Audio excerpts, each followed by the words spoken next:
નમસ્કાર મિત્રો, મારી પીઆર ગુજરાતી ચેનલમાં તમારું સ્વાગત છે। દેશ અને દુનિયાની તમામ તાજા ખબરો સૌથી પહેલાં જાણવા માટે ચેનલને સબસ્ક્રાઇબ કરી દેજો।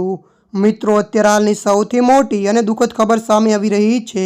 જી હા મિત્રો, આપને જણાવી દઈએ કે પ્રખ્યાત હાસ્ય કલાકાર ગોંડમણીના પત્ની શાંતિનું અવસાન।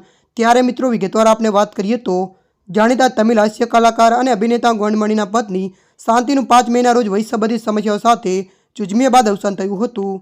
ત્યારે મિત્રો મળતી માહિતી અનુસાર આપને જણાવી દઈએ કે તેઓ 67 વર્ષે અંતિમ શ્વાસ લીધા હતા। શાંતિ છેલ્લા 2 દિવસથી શ્વાસ સમસ્યાઓથી પીડાઈ રહી હતી।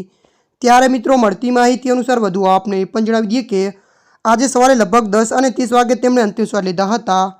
ત્યારે મિત્રો અત્યારની આ દુઃખદ ખબર મળી રહી છે। ત્યારે મિત્રો હાલ માટે આટલું, મળીશું નવી અપડેટ સાથે। જો તમને અમારો વિડીયો પસંદ આવે લાઇક, શેર અને સબસ્ક્રાઇબ કરી નાખજો। ધન્યવાદ।